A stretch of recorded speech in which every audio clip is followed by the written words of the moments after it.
এই জাতি এই সরকারের কাছে যে সবচেয়ে বড় প্রত্যাশা সেটা হচ্ছে এই সমস্ত ঘৃণ্য মানবতা বিরোধী অপরাধের বিচার করা। এবং আমরা বলেছি 2025 সালটাই হবে বিচারের বছর। এই অপরাধের সাথে যারাই জড়িত থাকুক তারা কেউ রাষ্ট্রের চেয়ে বড় না, কেউই আইনের ঊর্ধ্বে নয়।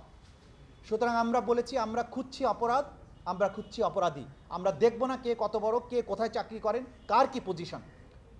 নিরপেক্ষ এবং সুষ্ঠু তদন্তের মাধ্যমে যারা অপরাধগুলো করেছেন, যারা এই দেশের জনগণকে এইভাবে নির্মম হত্যাযজ্ঞের মতো জায়গায় নিয়ে ফেলেছেন, যাদেরকে গুম করে রেখেছেন বছরের পর বছর, 8 বছর 9 বছর, অধিকাংশের ফ্যামিলির যাদের স্বজনেরা ওইভাবে তুলে নেওয়া হয়েছে তারা কখনো আর ফিরে আসেননি। স্বজনরা জানেন না তাদের প্রিয়জন জীবিত আছেন না মারা গেছেন, মারা গেলে কবে মারা গিয়েছেন, কোথায় তার কবর হয়েছে কিছু জানে না, তার সন্তানেরা জানে না, তার ভাই জানে না, বোন জানে না। এই যে ভয়াবহ সংস্কৃতি চালু করা হয়েছিল, এর একটা নিষ্পত্তি হতে হবে বাংলাদেশে।